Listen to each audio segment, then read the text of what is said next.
profissão da fé, são 3 temas que tem esse capítulo que nós lemos. A gente vai levar tempo. É um capítulo riquíssimo, com muitas informações, muita coisa boa. Mas como a gente veio numa caminhada, no culto, daí o culto veio falando sobre graça, então não quero ficar somente nesses versículos que falam exatamente sobre esse assunto. Nos diz assim, versículo 23: porque todos pecaram e destituídos estão da glória de Deus, sendo justificado gratuitamente pela graça, pela redenção que há em Cristo Jesus, a qual Deus propôs para propiciação pela fé no seu sangue. E eu só quero ficar nesses versículos, né?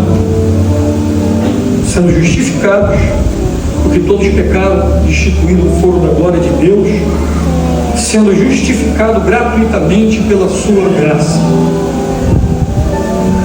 Há uma importância muito grande de nós entendermos a nossa condição outrora, a que nós vivemos nos dias de hoje, porque às vezes nós falhamos muito, né? Como igreja de Cristo, como servos do Senhor, nós vivemos às vezes numa condição onde nós muitas das vezes nos achamos superiores, nos achamos bons, nos achamos santos, nos achamos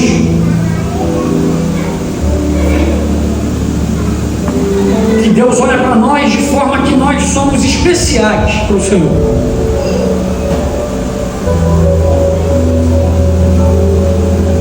Os judeus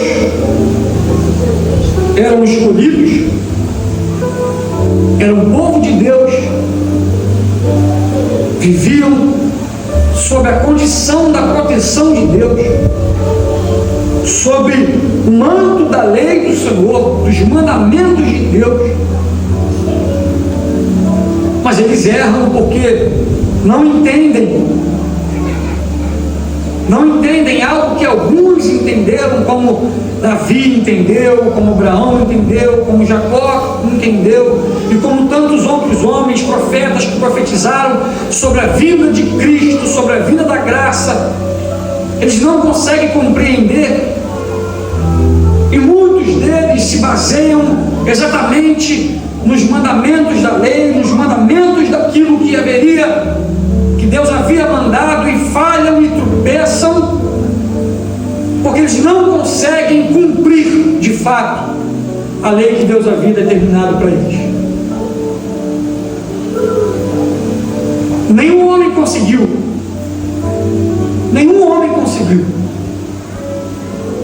cumprir a lei que o Senhor havia determinado, até porque a lei existia para o conhecimento, para trazer ao homem o conhecimento da sua depravação. A lei foi imposta ao povo de Deus para justamente trazer a consciência deles de que eles não conseguiam, por meios próprios, vencer os seus próprios pecados. E eles falham nisso. E o apóstolo Paulo vem discorrendo um texto dizendo sobre o privilégio que eles tiveram em ter primeiramente conhecimento, em ser primeiro chamado, mas que isso não era suficiente para que eles saíssem vitoriosos, para que eles fossem justificados, para que eles recebessem a salvação. Não fora suficiente. E ele chega no estágio de dizer: mas agora se manifestou sem a lei a justiça de Deus, tendo testemunho pela lei dos profetas. A lei apontava para Cristo, os profetas apontavam para Cristo, e ele, tendo testemunho das leis dos profetas, manifestou-se a justiça de Deus, isto é, a justiça de Deus pela fé em Cristo Jesus, para que todos aqueles que creem, porque não há diferença, é para todos. E ele diz: todos estão encerrados debaixo do pecado e destituídos estão da glória de Deus, sendo todos justificados gratuitamente pela graça, pela redenção que há em Cristo Jesus. Qual a condição? A pergunta que eu fico para não alongar muito o texto: qual a condição que você se encontra? Qual a condição que você se encontra? Aquela condição que às vezes você olha para alguém que está desviado da igreja, você diz: não, é ruim, porque é só da igreja, porque não conseguiu vencer, e porque é um fracassado, e porque é um incrédulo, é porque é um infiel. Aí tem um irmão que é mais fraquinho, que ele não consegue compreender, que ele não consegue entender, e você aponta o dedo, e você acusa, e você julga, porque você está mais santo, porque você frequenta a igreja mais vezes, porque você está todos os cultos, porque você nunca foi excluído. Só que a palavra de Deus nos diz que todos nós pecamos e todos nós estávamos sob a mesma condição diante do Senhor, destituídos da glória de Deus. Não havia salvação para nenhum de nós. Desde que Adão pecou no jardim do Éden, toda a humanidade foi direcionada com velas nos olhos, direcionada ao caminho do inferno. Os olhos dos homens foram fechados e não existia salvação para ninguém, exceto pela redenção de Cristo Jesus, que já tinha sido projetada, escrita, programada desde a fundação do mundo. E por isso ele diz: sendo justificados gratuitamente pela graça, pela redenção que há em Cristo Jesus. Texto que me chama a atenção, que fala dentro deste mesmo assunto, Efésios capítulo 2, ele diz: mas Deus, ele diz que antes éramos, por natureza, os filhos da ira, como os outros também. Não tem distinção. Às vezes nós nos encontramos numa condição que hoje estamos logicamente salvos pela graça, fomos alcançados pela graça, vivemos numa nova vida, e hoje muitas das vezes nós nos comparamos, e às vezes recriminamos, e às vezes exortamos, e às vezes nos separamos. Mas ele diz: outrora vocês eram, por natureza, filhos da ira, como os outros também. Mas Deus, que é riquíssimo em misericórdia, pelo seu amor com que nos amou, estando ainda mortos em nossas ofensas, nos vivificou juntamente com Cristo. Pela graça sois salvos, e nos ressuscitou juntamente com Ele, nos fez assentar nos lugares celestiais em Cristo Jesus, para nos mostrar nos séculos vindouros as abundantes riquezas da sua graça, pela sua benignidade para conosco em Cristo Jesus. Porque pela graça sois salvos por meio da fé, e isso não é de vós, não vem de vós, mas é dom de Deus. Amém. Não vem das obras, para que ninguém se glorie. Pela graça sois salvos mediante a fé em Cristo Jesus. Glória a Deus. Isso não vem de vós, não é nosso, não é pela nossa obra. E por isso, todas as vezes que nós entramos na casa de Deus, nós temos que agradecer ao Senhor pelo grande sacrifício por Ele, que Ele fez por nós na cruz do Calvário, pela sua graça, pelo seu cetro estendido sobre as nossas vidas. Às vezes nós entramos na casa de Deus, vivemos uma vida de qualquer maneira, de qualquer jeito, sem nos recordarmos de quem éramos, qual era a nossa condição. não é pelas nossas obras, não é por quantas vezes você limpa a igreja, não é por quantas vezes você canta, não é por quantos cultos você vem, não é por causa disso. Fazer essas coisas, trabalhar, limpar um chão de igreja, louvar o Senhor, tanger um instrumento, são só privilégios, são as abundantes riquezas da graça de Cristo para conosco, são as abundantes graças de Cristo para conosco. É um privilégio você servir ao Senhor, é um privilégio você trabalhar na obra de Deus, mas isso não fará de você melhor, não fará de você mais salvo, não fará de você mais santo. Não, santificação se alcança com obediência, a salvação se alcança pela graça, os galardões até pelo trabalho e pela obra. Mas é um privilégio que você alcança de Cristo para trabalhar na obra de Deus. Porque se Ele quiser para você, não quero mais, você pode querer, que Ele não vai permitir você fazer. Mas nós, quando entramos na casa de Deus, eu gosto sempre de pensar nisso. Por que Ele não me rejeitou? Por que Ele não escolheu outro melhor do que eu? Por que Ele não olhou para o Bill Gates, mais rico, mais inteligente, e falou: vou escolher esse para ser meu servo? Por que Ele não olhou para o mais inteligente? Por que Ele não olhou para um mais santo? Mas o engraçado é que quando nós olhamos para a graça de Deus, nós realmente vemos que não há mérito nenhum em nós. Não há. O que você tem de interessante para apresentar ao Senhor para que Ele te salve? Você escolheu ser salvo? Você escolheu estar diante da presença de Deus para você hoje olhar para alguém, você recriminar alguém, para você julgar alguém? Ele simplesmente passou um dia, te olhou e falou: você é meu, eu vou escrever o teu nome no livro da vida. E Ele escreveu mesmo. Antes de você nascer, Ele já te conhecia, já sabia quem era você, e Ele resolveu escrever o teu nome, resolveu te salvar. E ninguém resiste a essa graça de Deus. É uma graça irresistível, que quando Ele chama o homem, quando alcança o homem, Ele traz o homem, Ele coloca o anzol no queixo do homem e traz o homem para a sua presença.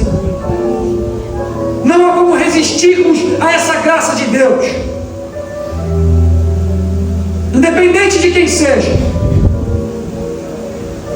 Eu me recordo de duas histórias na Bíblia, bem distintas uma da outra, para nós vermos que Ele realmente não faz acepção de pessoas, Ele realmente não faz distinção de quem é quem, Ele simplesmente olha e quer salvar, e Ele faz isso.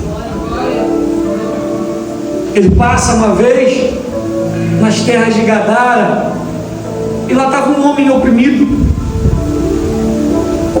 sem as suas faculdades mentais boas para tomar uma decisão, se sim ou se não, se eu te aceito ou não te aceito, se eu quero ou se eu não quero. Simplesmente o homem estava possuído. E a palavra de Deus diz que ele não se controlava, ele andava pelos cemitérios. Os milhões não poderiam prender este homem. Mas um dia Jesus, passando pelas terras de Gadara, ele se encontra com aquele homem, e no momento do encontro com o endemoniado gadareno, ele simplesmente manda que aquela legião se retire. Glória a Deus, aleluia. E aquele homem fica são e fica salvo, e a graça de Deus alcança a vida daquele homem de forma que o transforma num grande evangelista. Ele quer acompanhar Jesus Cristo, ele diz: não, vai aos teus e prega. E diz que ele prega por toda Decápolis, saíram 10 cidades na região de Gadara. E aquele homem sai pregando o Evangelho, ele sai pregando a palavra de Deus. Era um homem que não tinha condições, um homem que vivia pelas ruas, um homem discriminado pela sociedade. Mas o dia que a graça de Deus alcança a vida deste homem, ela transforma definitivamente. Definitivamente, porque ele não escolhe quem ele quer salvar. Ele simplesmente chega e salva.